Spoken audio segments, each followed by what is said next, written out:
आसुछि नुआ वर्ष किछि नुआ अनुभूतिर अपेक्षा रे समस्ते किछि नुआ जगह बुलिबा बनभोजी करबा आउ किछि नुआ ढंगरे चिरिंग चिरिंग करबा समस्तंकर अभिलाष थाए। एमिति कि आज ठारू अनेक लोक दूर दूरांतर रे बनभोजी पई जागा भी स्थिर कर सारलेनी। आपण भी एमिति किछि संधान रे अछंती कि आमे आपनकु आज एमिति एक बनभोजी जागा को नै जिवु जोठी केवल पहाड़ झरणा और नील आकाश तले सबुज जंगल प्राकृतिक परिवेश आपनकु विमोहित करदेब। एपरी जगार अनुसंधान रे जेतेबेले आम जाजपुर प्रतिनिधि दिलीप शंकर बेहेरा बाहरिथिले सेतेबेले गाड़ी गड़ीथिला सेही अनुसंधानर पिकनिक स्पॉट उर्मागड़ अभिमुखे।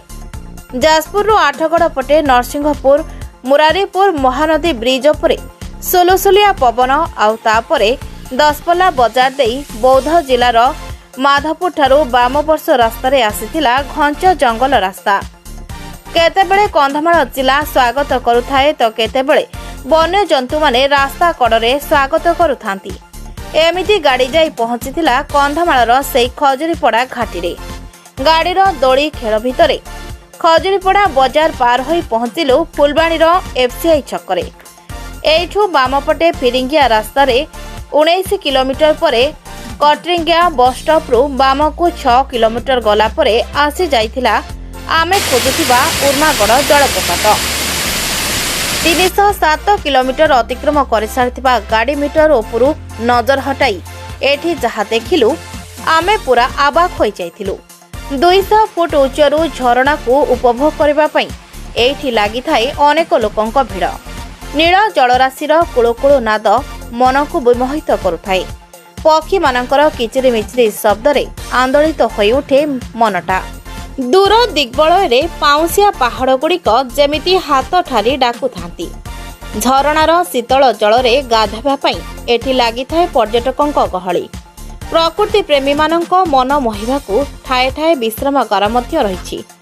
सेल्फी फोटो उठाइबा पई कृत्रिम व्यवस्था हेउ कि पिला मानक पई चिल्ड्रेन पार्क हेउ सबु थाई भी प्रकृति आगरे जेमिति सब किछि फिका पड़ जाउथाय।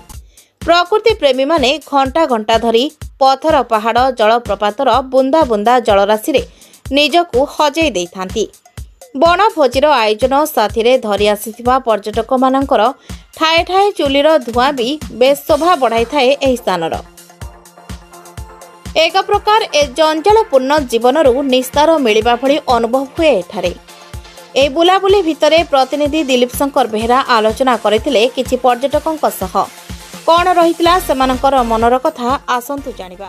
दर्शक बंधु जाजपुररू आमे आसी पहुँचलु कंधमाल जिलार फुलबाणी आ उर्मागड़ रे 307 किलोमीटर अतिक्रम कला परे आसीगला आमे खोजुथुबा एई उर्मागड़ आ एई उर्मागड़ रे अनेक पर्यटक माने मध्य देखुथिबे कोवली भाबरे सेमाने निज बनभोजी पाई सेमानकर सरंजाम धरी आसी पहुँची ठाए ठाए मध्य चुली लगी धुआं मध्य उठुची। ता सहित जदि देखिए अति रमणीय दृश्य जो घंच जंगलर सबुजिमा घंच जंगलर सबुजिमा पर्यटक मानक मन को अति विमोहित करुच्ची। ता सहित जो मैंने रही पर्यटक मैंने आसछंती सेमानक सहित टिके सीधा सड़क आलोचना करने को चेष्टा करबा। आपण परिचय देबे आज्ञा। नमस्कार आज्ञा।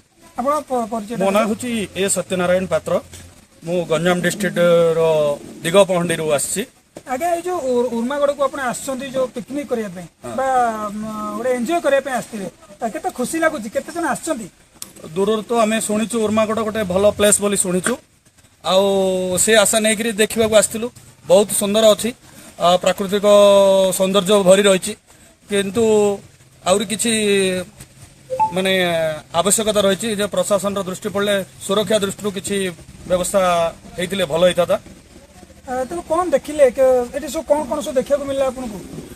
एटी गोटे छोटिया वाटरफॉल अच्छी आउ छोट पिला प्राय माने शिशु उद्यान गोटे रही गाड़ी पार्किंग सुविधा रही आउ एमती आउ जंगलिया पहाड़ सब अच्छी।